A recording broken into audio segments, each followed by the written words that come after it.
Boa noite, meus irmãos.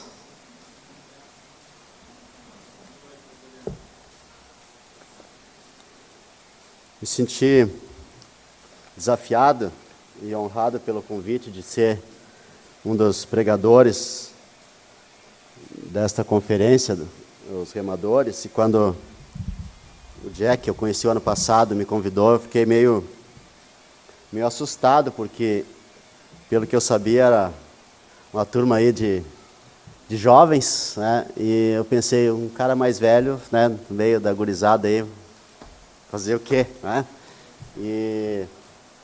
Mas estamos aí, o Jack insistiu, e eu, pela graça e misericórdia de Deus, estou aqui. Aliás, conheci o pastor Jack ao vivo e a cores numa terça-feira às 11 da noite, que ele bateu lá em casa. E aí conversamos até a madrugada. E foi uma experiência muito, muito boa.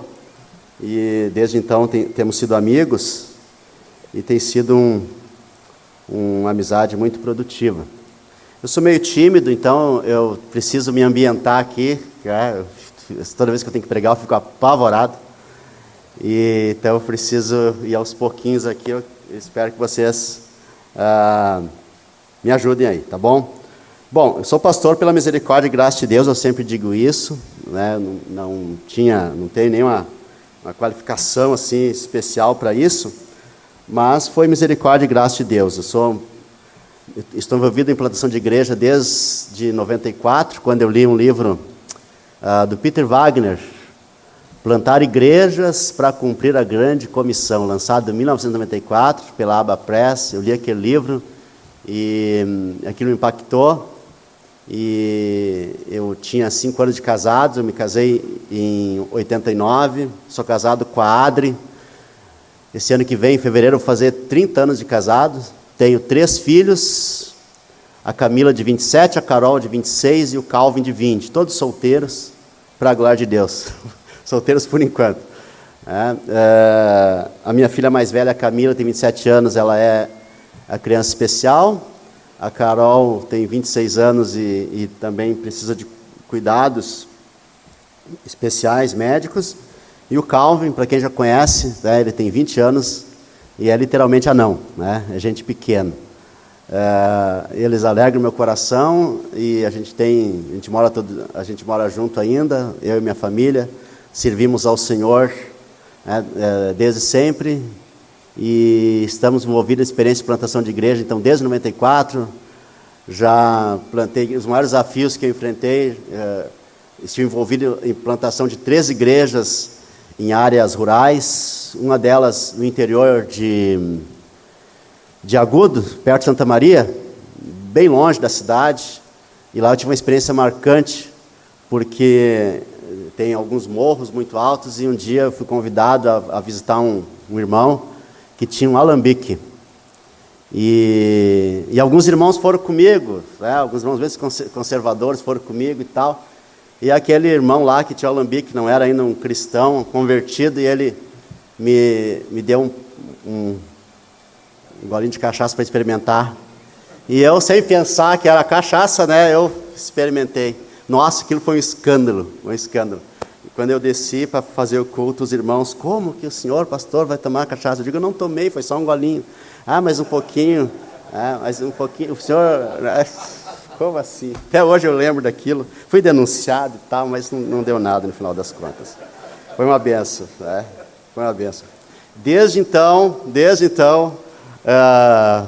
eu nunca mais tive a tal experiência, né? Mas não digo que eu não queira ter de novo aquela experiência, né? Mas, aliás, outro dia o William, que é um dos presbíteros da Capela Missional, está aqui comigo, ele foi ao Ceará a trabalho e me trouxe uma provinha. E de novo eu fui obrigado, porque foi presente do irmão, né? Fui obrigado a experimentar. Então, depois de muitos anos sendo pastor de uma igreja, né, tradicional, pentecostal, fui chamado há 3 anos atrás. E depois de várias experiências com plantação de igreja, resolvemos, eu e minha família, ter uma experiência muito radical de plantação de igreja, quando impulsionaram para alguns jovens Nós começamos então a plantação da capela missional na Zona Norte de Porto Alegre, e tem sido uma experiência extraordinária, diferente de tudo aquilo que eu já vivi, experimentei, e essa plantação é que me traz aqui, né, para compartilhar humildemente uma palavra com vocês. Então eu estou aqui, meus irmãos, como mais velho, acho que eu sou mais velho aqui da turma, mas eu quero reverenciar vocês, eu quero me colocar humildemente diante de vocês para compartilhar a palavra de Deus, o Evangelho de Jesus Cristo. E eu tenho em algum lugar, eu tenho aqui isso aqui, vamos ver se vai dar certo, né? A minha experiência aqui como é que é? Ah, não, é para cá, né? É para cá. Aí.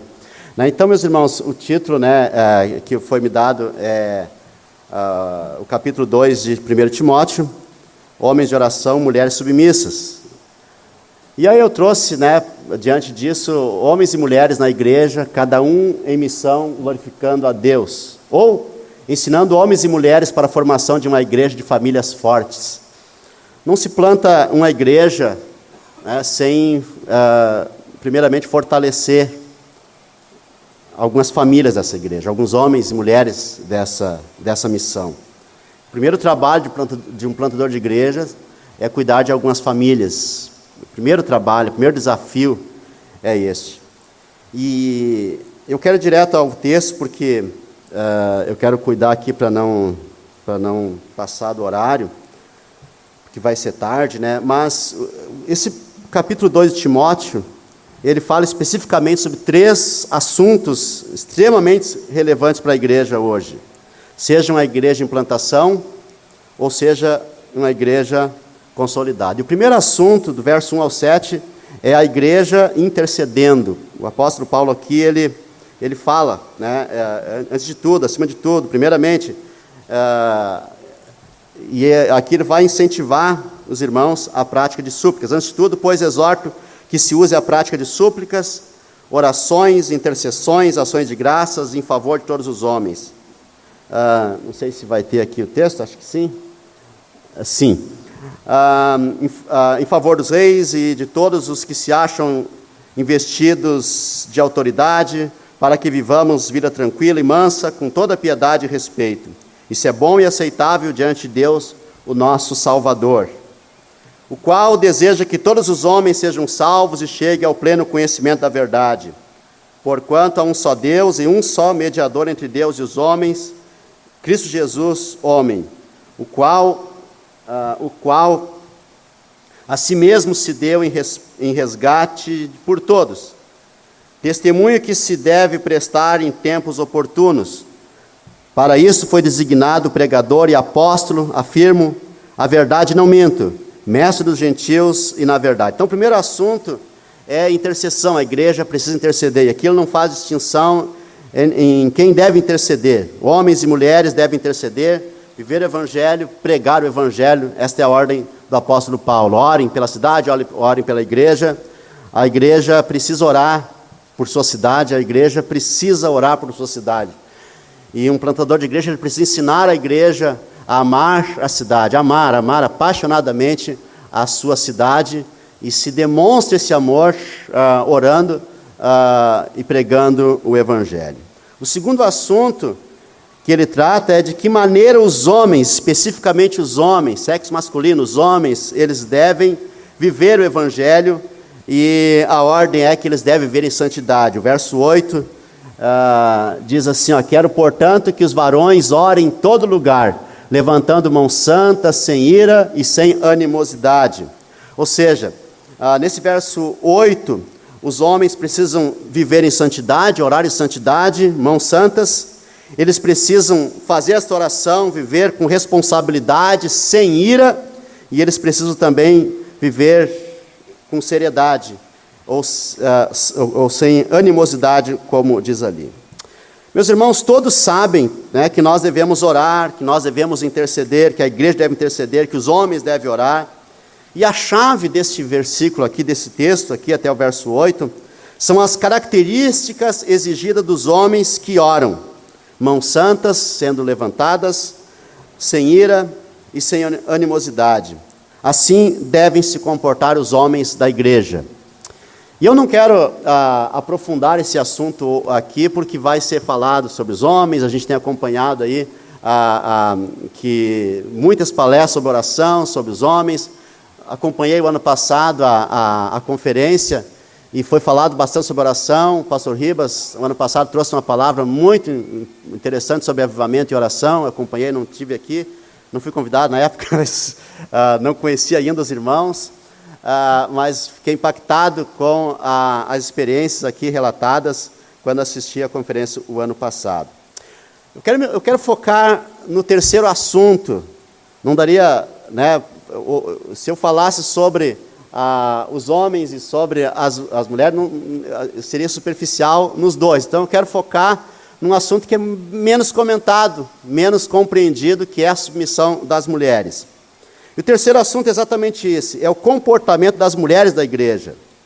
Do verso 9 até o verso 15, que diz assim: quero, portanto, que os varões, aliás, da mesma sorte, que as mulheres em traje decente se ataviem com modéstia,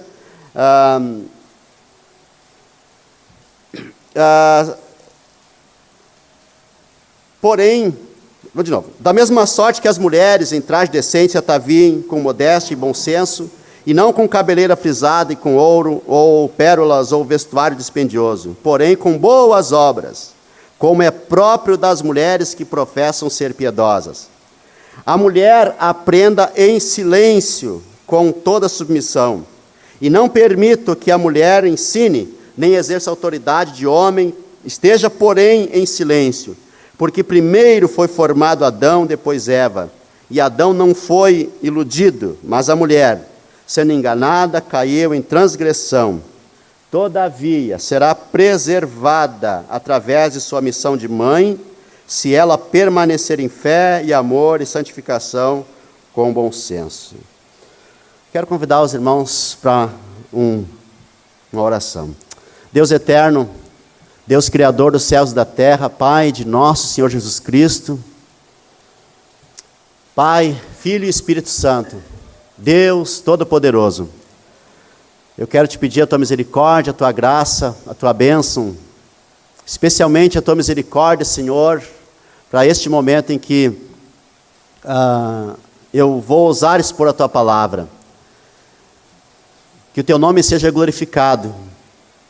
Que o Teu nome seja glorificado. Que o Teu nome seja glorificado. Pai, eu oro em nome de Jesus. Amém.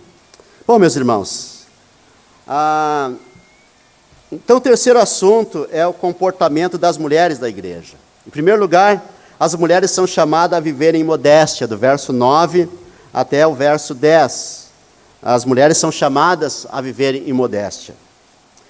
Em segundo lugar, elas são chamadas a que aceite a primazia que o homem tem nas atividades da igreja. Verso 11, a mulher aprende em silêncio com toda submissão, e não permito que a mulher ensine, nem exerça autoridade de homem, esteja, porém, em silêncio. Então, as mulheres são orientadas a que aceitem a primazia do trabalho dos homens nas atividades da igreja.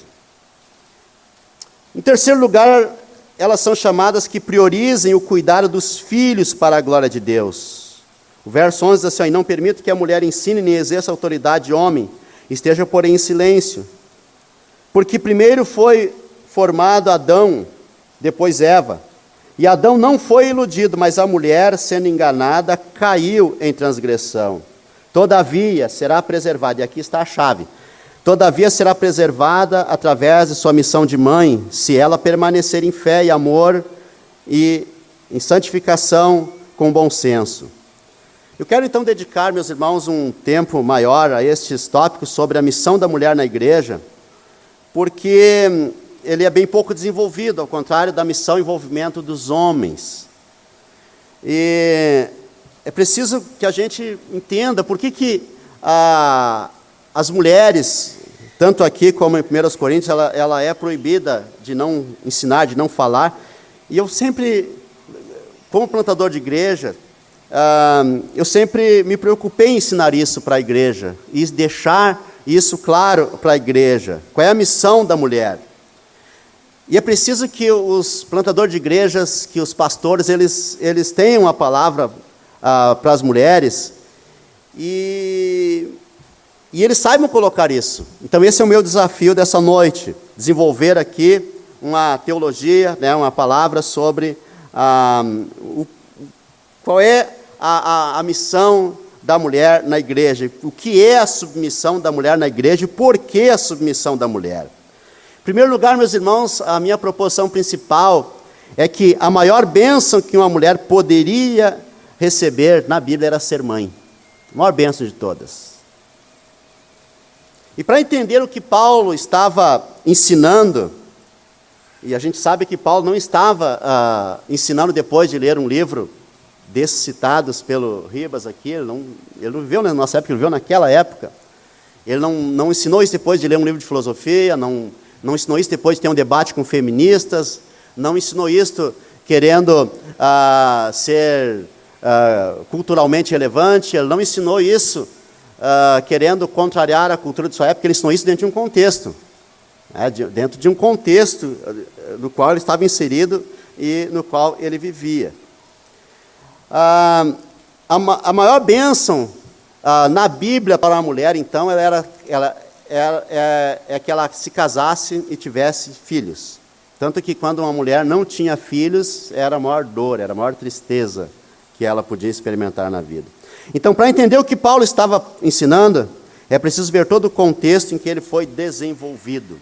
E o maior contexto aqui que eu quero usar, para a gente entender a visão bíblica da mulher e por que Paulo está dizendo aqui que ela é salva sendo mãe. É o que o texto está dizendo ali, ela vai ser salva sendo mãe. Mas qual é o contexto disso? O contexto é Levítico capítulo 12. Os homens e as mulheres, eles são membros da mesma igreja, mas eles têm funções diferentes. E Levítico capítulo 12, meus irmãos, ele traz toda uma teologia bíblica a respeito da mulher, e que ele tem poucos versículos, e dá para a gente ler. Disse mais o Senhor a Moisés: fala aos filhos de Israel, se uma mulher conceber e tiver um menino, será imunda 7 dias, como nos dias de sua menstruação será imunda. E no 8º dia será circuncidado no menino a carne do seu prepúcio. Depois ficará 33 dias a purificar-se do seu sangue.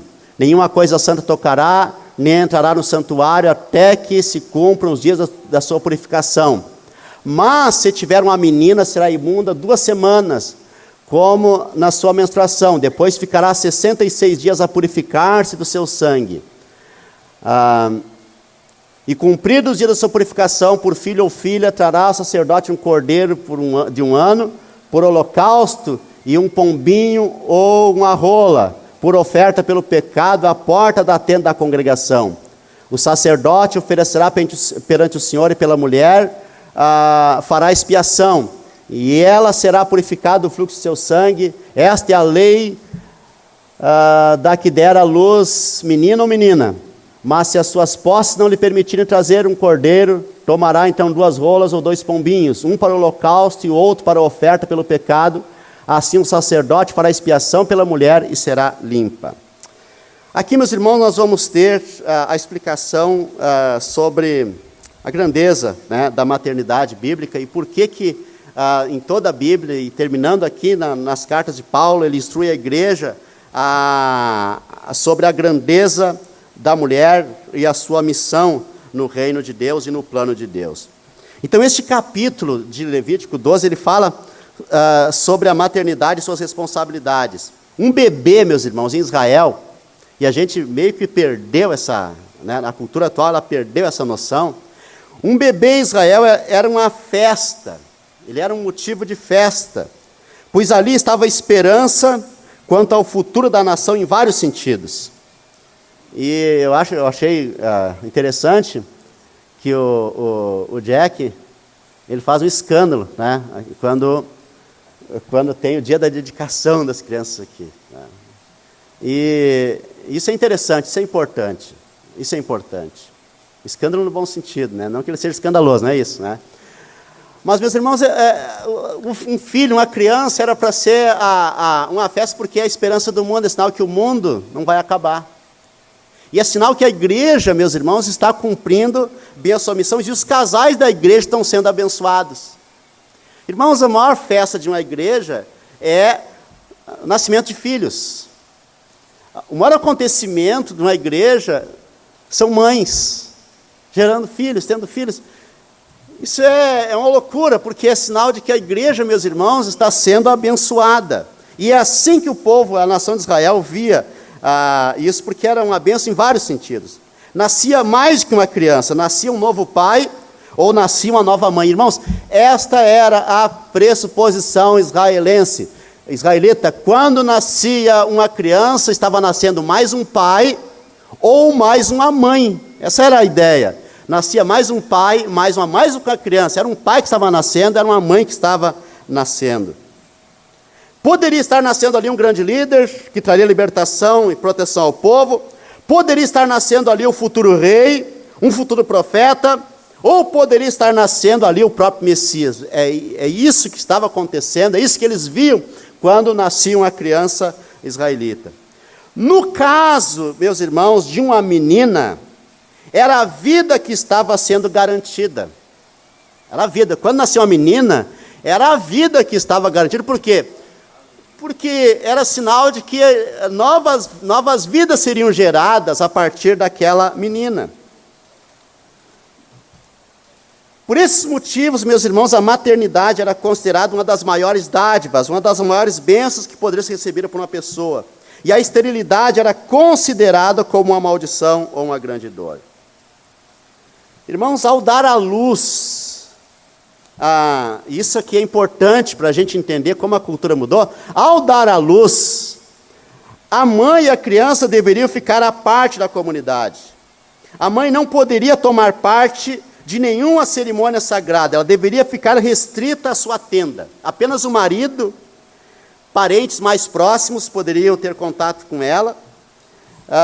Apenas o marido e parentes muito próximos poderiam ter contato com a mãe e com a criança. E a linguagem bíblica diz que a mulher estava impura por causa do fluxo de sangue dos primeiros dias.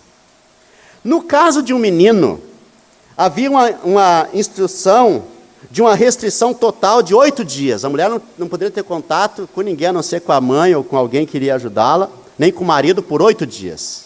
Com ninguém. No caso de uma menina, havia restrição de 14 dias. Esses primeiros dias de restrição eram uma restrição total de contato, e o contato que eles poderiam ter era apenas aquele mais necessário, aqueles que ajudavam a mãe e o bebê. Agora, depois desses primeiros dias, a mulher ficava restrita à sua tenda, mas ela poderia se envolver com afazeres domésticos e até mesmo ter relações com o marido, desde que houvesse parado o seu fluxo. Mas ela não poderia fazer parte de nenhuma atividade pública, nenhuma. No caso do menino por 40 dias e no caso da menina por 66 dias. Ela não poderia fazer parte de nenhuma atividade pública, nada. Como um culto, por exemplo. Somente depois de 40 dias no caso de menino e 66 dias no caso de menina, a mãe e o bebê poderiam ser integrados à comunidade. E a questão da impureza da mãe e o tempo de restrição envolve duas coisas importantes que eu quero chamar a atenção. A primeira é que quando uma criança vinha ao mundo, ela vinha, do ponto de vista divino, ela vinha como um novo pecador. Era um novo pecador que estava nascendo e que precisava de redenção. Por isso, meus irmãos, no final do tempo de restrições, a mãe deveria apresentar um sacrifício ao Senhor, simbolizando que a redenção havia alcançado aquela criança. 40 dias depois, no caso do menino, 66 dias depois, no caso da menina. Óbvio que aquele sacrifício representava a redenção em Jesus. Aquele sacrifício representava Jesus. Agora vejam, meus irmãos, que quem ficava impura era a mãe. Uma vez que a criança não carregava culpa nenhuma ainda. A impureza da mãe livrava a criança de ser impura. Apesar de que a criança também era um pecadorzinho que tinha nascido, mas a mãe, a santidade da mãe livrava a criança de ficar impura. Em segundo lugar, meus irmãos, quando uma criança vinha ao mundo, ela vinha ao mundo amaldiçoada pelo pecado. E ela deveria ser protegida, enquanto criança, dos males de um mundo de pecados. Por isso que a criança e a mãe deveriam ficar isolados de todo mundo. A criança muito pequena, todos sabemos, é extremamente vulnerável. E tudo que o pecado trouxe a este mundo, aonde a criança veio, contribuiria para matar aquela criança. Doenças e contaminações de todo tipo, e na época não havia pediatra, não havia médico, não havia enfermeira, não havia medicina à disposição. A mãe, meus irmãos, era o remédio e a proteção daquela criança. E esta era a sua responsabilidade. A mãe deveria se isolar com a criança para cuidar daquela criança. A mãe deveria se isolar. Até os anos 70, isso era cultura até entre nós. Quarentena. Todo mundo, os mais velhos, lembra da quarentena. Quando eu nasci, os mais jovens não, mas ainda a minha mãe ficava de quarentena, quando de 40 dias não podia lavar cabelo, não podia ir para a rua, não podia nada. Por quê? Porque ainda fazia parte dessa cultura antiga de proteção da criança. Os anos 80, por causa dos hippies e a liberação de tudo que é coisa, né? Aí virou festa, com 8, 10 dias a criança estava sendo abraçada, beijada, já ia para a rua, enfim, o parente visitava, todo mundo visitava, virou uma bagunça. Todo mundo visitando a criança, beijando a criança e tal. Hoje já está voltando tudo de novo, né? Hoje já há uma responsabilidade maior até dos pediatras, dizendo o seguinte: não, a mãe e a criança devem ser resguardadas e por um bom tempo não beije o bebê. Né? Parentes, tio, tia, madrinho, padrinho, não beije o bebê. É a nova ordem. Claro, tem mães que exageram, né? mas é uma nova ordem. É uma nova ordem. Isso é correto. O isolamento por um tempo da mãe e do bebê é uma nova ordem e é uma ordem bíblica. Irmãos, filhos sempre são a bênção, sempre foram a bênção, fossem meninos ou meninas, porque era garantia de felicidade e era esperança para o futuro. Por isso que a Bíblia diz que filhos são herança do Senhor. É por isso, exatamente por isso. Então, meus irmãos, para construir meu raciocínio, como é glorioso a missão da mulher na igreja, eu quero apontar duas coisas que esse texto de Levítico mostra. Primeiro, a mãe de um menino era a mãe de um futuro pai. Mãe de um menino, mãe de um futuro pai. Do verso 1 ao verso 4 mostra todo o cuidado que durante pelo menos 8 dias, depois mais 40 dias, a mãe deveria ter com o menino. Inclusive, a circuncisão que era feita no 8º dia. Por que a circuncisão deveria ser feita? Tem um ensinamento precioso sobre o ser pai aqui. Quando a mulher dava à luz a um menino, ela ficava separada por 7 dias devido ao seu fluxo de sangue. E no 8º dia o menino seria circuncidado, porque este era o sinal do pacto.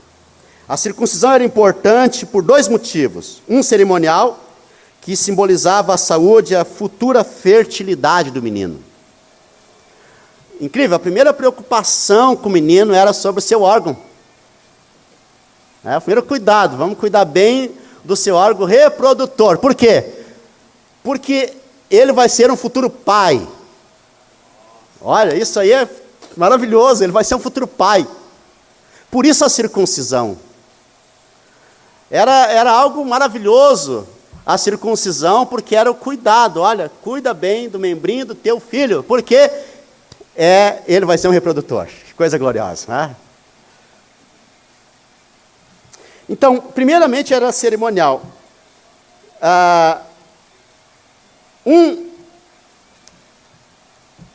Era algo sagrado. O menino ali, então, ele era incluído no pacto por meio da circuncisão. E a circuncisão, ele era o sinal do pacto entre Deus e o povo hebreu. Mas veja, que pacto era esse? De gerar um povo, até que viesse o Messias. Esse era o pacto, gerar um povo. Gerar um povo, esse era o pacto. Nem a mãe, nem o filho eram integrados na comunidade. Depois de 40 dias, eles estavam liberados para integrar a comunidade novamente. Se o menino fosse primogênito, ele deveria ser abençoado cerimonialmente pelo sacerdote. E seria feita aquela dedicação, né, se ele fosse menino e primogênito. Esse foi o caso de Jesus, que foi apresentado no templo. Depois do período de purificação de Maria, dos 40 dias, ele foi levado ao templo para ser apresentado, porque ele era um menino e era um primogênito. Mas este ato, meus irmãos, né, era apenas para o primogênito. As mães israelitas, elas tinham sempre a expectativa de que o seu filho ou seria um líder, ou seria um profeta, ou seria o Messias. As mães tinham essa expectativa e elas levavam o seu filho ao sacerdote para que ela recebesse as orientações do pacto, como Deus havia instruído desde sempre, Abraão e Moisés, e assim vai. Então, sempre que nascia um menino, nascia um futuro pai.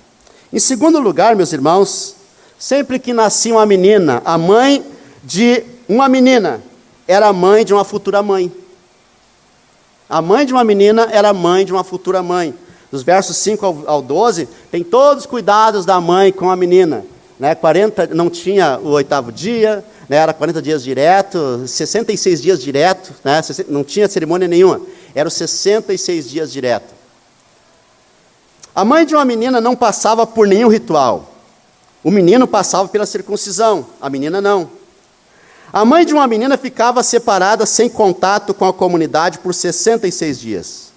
26 dias a mais do que o menino. O que indica isso? Não é feminismo nem machismo. É apenas o cuidado com a menina, que sempre deve ser maior em qualquer idade. O cuidado com a menina deve ser maior sempre, em qualquer idade. A mulher hebreia, meus irmãos, ela era alvo, a mulher hebreia, israelita, ela era alvo de um cuidado extremo. Ao contrário do que muitos pensam, a mulher não era descartada. Meus irmãos, se a gente for ver a Bíblia com honestidade, sem lente nenhuma, a mulher é hipervalorizada. A mulher é hipercuidada. O homem, ao 8º dia, já tinha que sentir a dor do mundo. O mundo é mau, e tu vai sentir dor. 8º dia, vai sangrar. A menina não, a menina ficava lá enroladinha 66 dias. Que mordomia que elas tinham. E sempre foi assim, sempre foi assim. Irmãos, na Bíblia, em alguns lugares se diz que se conta o número de pessoas. Fora sempre diz, fora mulheres e crianças. Por quê? Isso não significava descarte, meus irmãos, mas proteção. As mulheres não eram contadas, não por ser descartadas, mas por proteção, meus irmãos, por proteção. Um dos motivos, como nós já vimos, da mãe ficar longe do contato com a comunidade era a fim de proteção, tanto da saúde da mãe como da criança. A impureza cerimonial da mulher, meus irmãos, ela era até a morte de Cristo, que foi o sacrifício que substituiu e anulou todos os sacrifícios. Jesus pagou nossos pecados. É o evangelho que o Ribas, disse que nós devemos pregar apaixonadamente. Está aqui. Não há mais a impureza cerimonial, porque Jesus Cristo, o Senhor Jesus Cristo na cruz, Ele pagou nossos pecados, Ele foi nosso sacrifício. Então não existe mais a impureza da mulher quando ela tem um filho. Mas existe sim, meus irmãos, a necessidade do cuidado. Uma mãe, meus irmãos, ela não precisa mais ficar isolada cerimonialmente, porque ela não é mais impura, porque Jesus já a purificou com o seu sacrifício na cruz. Por outro lado, e é aqui que vem, meus irmãos, o que o apóstolo Paulo vai contextualizar na carta a Timóteo, na carta a Timóteo, no capítulo 2 que nós lemos. Ela não fica mais impura. Por outro lado, meus irmãos, ela não necessita envolver-se nas atividades da igreja nas primeiras semanas e nos primeiros meses. A Bíblia diz que a maternidade é sua missão. E aqui está, né, o texto. Quero, portanto, que os varões, né, verso 9, da mesma sorte que as mulheres em traje decente se ataviem com modéstia e bom senso, não com cabeleireira frisada e com ouro ou pérolas ou vestuário dispendioso, porém com boas obras como é próprio às mulheres que professam ser piedosas. A mulher aprende em silêncio, com toda submissão. Não permito que a mulher ensine nem exerça a autoridade de homem, esteja porém em silêncio. Porque primeiro foi formado Adão, depois Eva. Adão não foi iludido, mas a mulher, sendo enganada, caiu em transgressão. Todavia, esse todavia é a chave de tudo. Todavia, ela não precisa fazer outra coisa. Todavia, ela será preservada através da sua missão de mãe, se ela permanecer em fé e amor e santificação com bom senso. Aqui está a missão da mulher. A Bíblia diz que a maternidade é a sua missão. E a mulher precisa ser ensinada sobre isso. As nossas gerações de meninas precisam ser ensinadas desde pequenas sobre isso. Por isso que antigamente, meus irmãos, as meninas eram incentivadas a brincar de boneca, porque elas estavam aprendendo a ser mães. E é por isso que menino não brinca com boneca, porque ele não vai ser mãe. A menina vai ser a mãe. E há uma tendência no mundo moderno, meus irmãos, nesse mundo contemporâneo, dos jovens não ter filhos, ou ter filhos cada vez mais tarde, ou ter muito poucos filhos. O Tim Keller, naquele livro sobre casamento, ele fala, que na igreja dele, ele tem, na época que escreveu o livro, pelo menos, ele tinha mais de 3.500 jovens, ou solteiros com 30 anos, ou casados com 30 anos que não tinham filhos, por opção. Lá na nossa igreja, na Capela Missional, uma igreja pequena ainda, mas nós temos, a maioria dos membros são casais jovens, e eles não querem ter filhos. E a gente precisa mudar essa cultura, a gente precisa ensinar, meus irmãos, que o propósito do casamento é ter filhos. O propósito do casamento é ter filhos. Obviamente que alguns têm mais dificuldades para ter esses filhos, por diversos problemas. Eu estou falando em situação normal. E quem não pode ter filho, adota, nem que seja... Não precisa, o que eu digo sempre, mas tem tantas complicações sobre a adoção, mas a adoção é bíblico, ou então ajuda outros pais a cuidar de filhos, adota para cuidar, ajudar a cuidar, seja padrinho, seja madrinha, de filhos, seja copais, de outros filhos. Irmãos, eu quero dizer para vocês que eu tive 3 filhos de útero. Mas eu nunca fui rico, mas a minha casa sempre foi cheia de filhos. Eu tive 3 filhos e adotei outros tantos. Porque eu entendo, meus irmãos, que o papel do casamento é gerar filhos. E o casal deve orar por isso.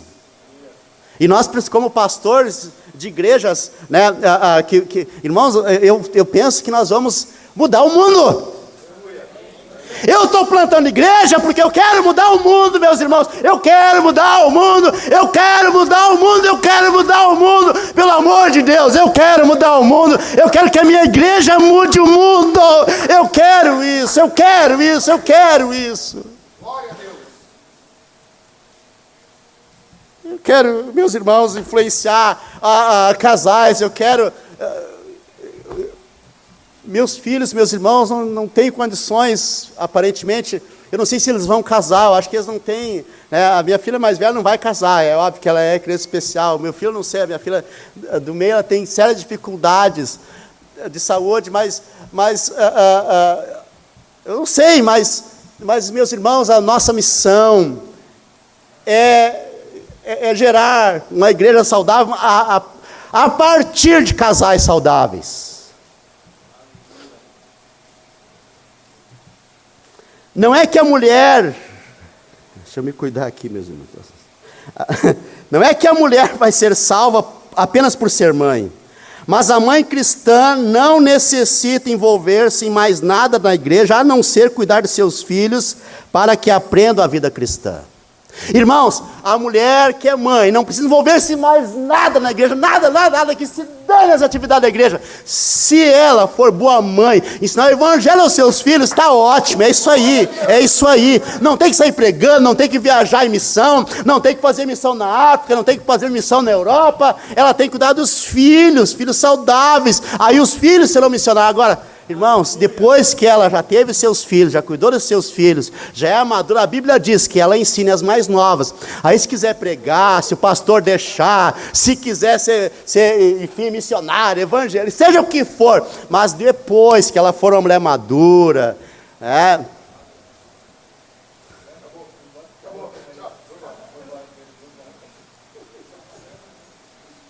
meus irmãos, é isso que a Bíblia, é isso que o apóstolo Paulo está dizendo, é isso, não é se a mulher pode pregar, se não pode, é que o pessoal lê a Bíblia às vezes, de acordo com a sua lente teológica, irmãos, o contexto não diz nada disso, não é isso que ele está dizendo, a mulher precisa ser mãe, ela não necessita envolver-se mais nada na igreja, a não ser cuidar dos seus filhos para que aprendam a vida cristã. Irmãos, se você lê os pregadores, lê a história de Susana Wesley, lê a história de Susana, vê se ela não ensinou seus filhos, leia, mas cadê a mulher de Spurgeon? A gente olha para nós hoje, a mulher pastora, copastora, pregadora, prega igual homem e tal, cadê a mulher de Spurgeon, cadê a mulher de Edwards? Elas oravam, elas cuidavam dos filhos e oravam pelos maridos, elas não tinham um papel de líder, não é que não pode, irmãos, não estou criticando, não estou dizendo que não pode, mas ela não era líder feminina, de grupo feminino, se puder pode, mas meus irmãos, o papel principal é boa mãe, está cuidando bem dos filhos, dá para sobrar um tempo para ajudar na igreja, faça, agora não dá, não é missão dela, é missão do homem. Por isso, a lição que nós temos nesse texto é que os filhos precisam ser protegidos enquanto pequenos, e ensinados no caminho da salvação. É isso, nós como igrejas reformadas ou igrejas missionais, nós temos uma missão, filhos, mães e filhos. E também, meus irmãos, se vocês notarem, é isso que diz em Coríntios capítulo 7. Os filhos, eles são santificados ao ter pais, no caso, pais ou mães santificados. É aqui que diz, o filho, aqui a lição sobre casados, mas diz aqui que se o pai ou a mãe forem cristãos, os filhos são santificados. Por quê? Por que são? Um deles, eu não vou ler aqui para a gente não passar o tempo, mas é isso que diz aqui. Aqui diz que os filhos pequenos são santificados ao ter pai ou mãe santificados. Irmãos, filhos continuam sendo bênçãos. Ter filhos é a principal missão do casamento cristão.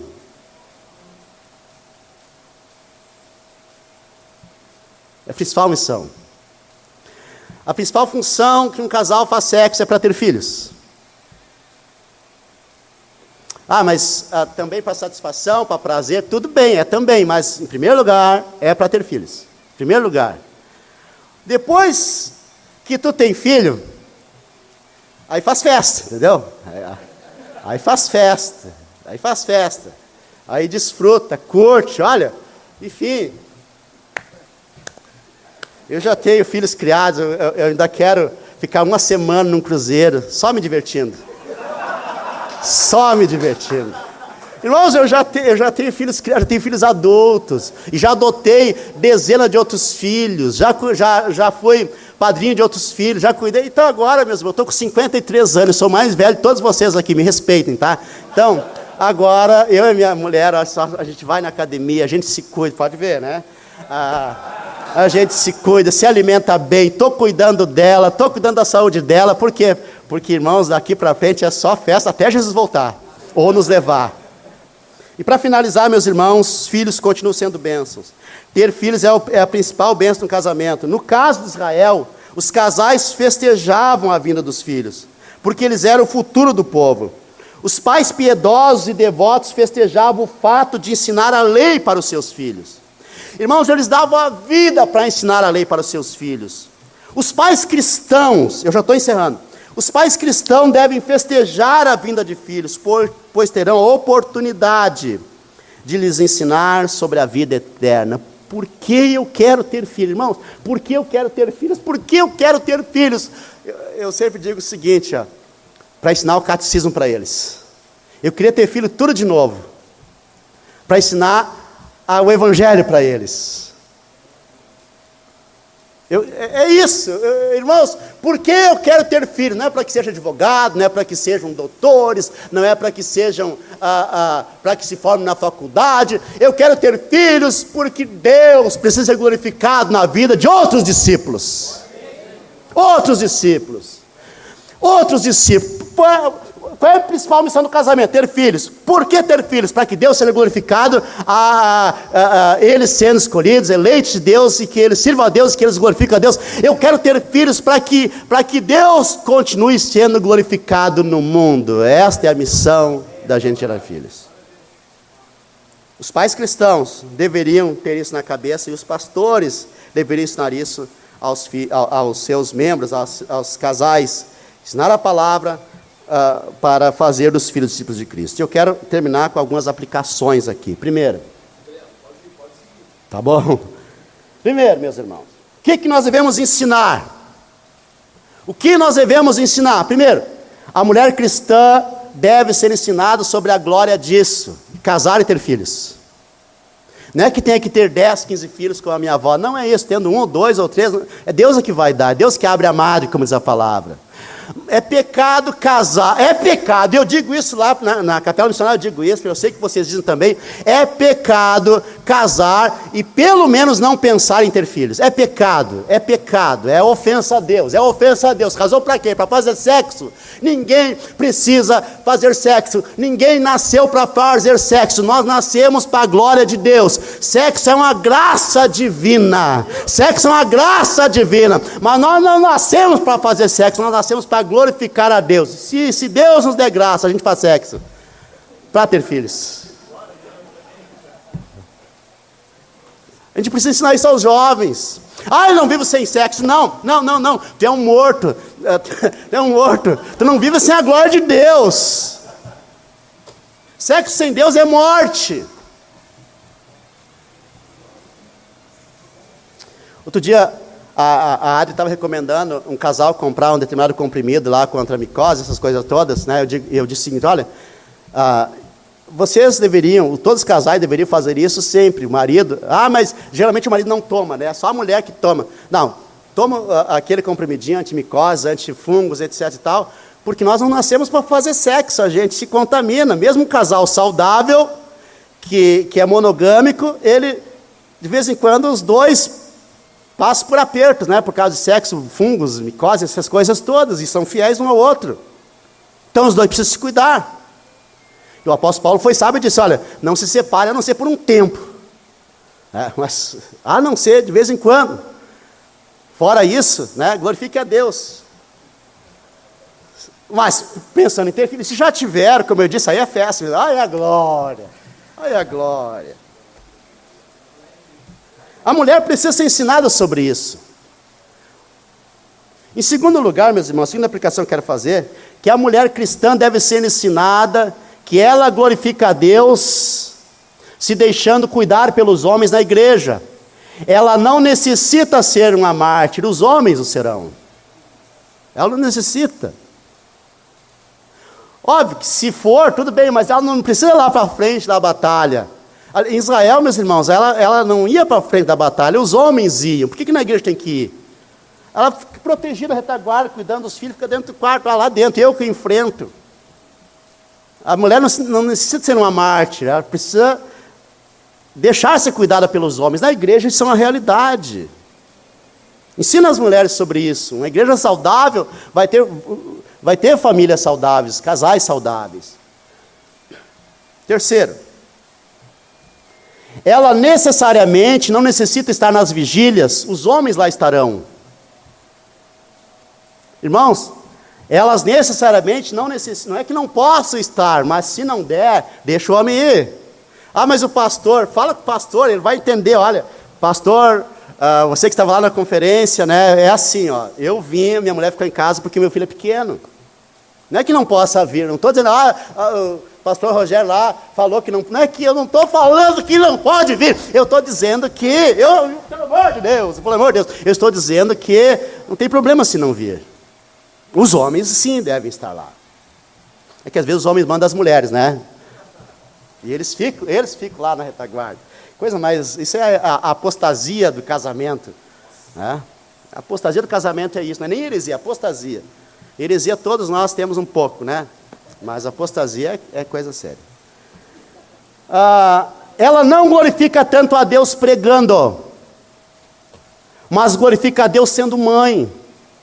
Ela não glorifica a Deus tanto fazendo uma grande pregação, mas ela glorifica muito a Deus sendo mãe.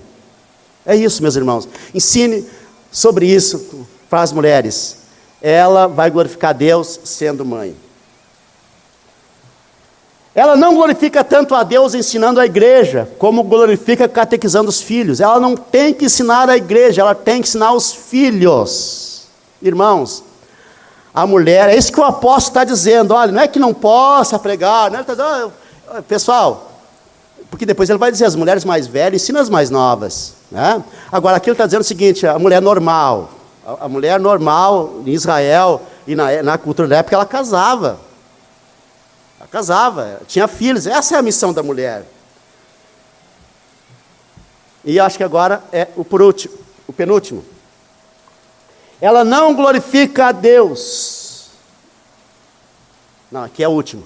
Ela não glorifica tanto a Deus participando das atividades da igreja, como glorifica criando um ambiente cristão em sua casa. Irmãos, a mulher, meus irmãos, as nossas mulheres e as mulheres da igreja, elas precisam ser ensinadas a isso. Ela tem a missão de criar um ambiente cristão em casa. Porque você sabe, né? É a mãe que está ali diariamente, é a mãe que amamenta, é a mãe que identifica as dores do filho, é a mãe. E ela tem a missão de criar um ambiente cristão na sua casa. Ela não tem tanta missão de massagear o marido, de lavar os pés do marido, não é essa a missão, O marido precisa cuidar da esposa. E a esposa vai cuidar dos filhos. O marido vai fortalecer a esposa. E a esposa vai fortalecer os filhos. Porque vai ter uma idade, meus irmãos. Uma idade, lá pelos 9, 10, 11, 12 anos, que o filho vai precisar de leis. E quem vai dar a lei é o pai. É o pai. Mas enquanto é pequeno, todos vocês sabem que a criança vai ser dependente e carente da mãe. E é aqui que a mãe vai exercer o seu maior cristianismo. Por isso o apóstolo Paulo vai dizer o seguinte: a mulher, ela vai ser preservada através da sua missão de mãe. Essa é a submissão da mulher. Nada mais, nada menos. E não precisa desenvolver grandes teorias, grandes teses, quebrar muito a cabeça, não precisa. É só a gente ler e aplicar as escrituras na nossa família. Vamos começar por nós. Eu quero voltar para casa hoje, meus irmãos. Um marido melhor. Um pai melhor. Eu preciso disso, meus irmãos. Eu preciso ser melhor, porque vai muitos jovens na minha casa. Muitos jovens vão na minha casa, muitos, vocês não têm ideia. A minha casa está sempre aberta, desde sempre. E os jovens que vão lá na minha casa, eles precisam ver o que é uma mãe cristã e o que é um pai cristão, para a glória de Deus. Vamos orar. Senhor Deus eterno, eu te agradeço, eu te louvo, eu te bendigo por tão gloriosa palavra que o Senhor nos apresentou nestes capítulos 1 e 2 de Timóteo. É a tua palavra, e nós te adoramos, nós te bendizemos, nós te glorificamos, em nome do Senhor Jesus Cristo, teu Filho. Amém. Amém. Que Deus abençoe vocês. Amanhã a gente se vê. Amém.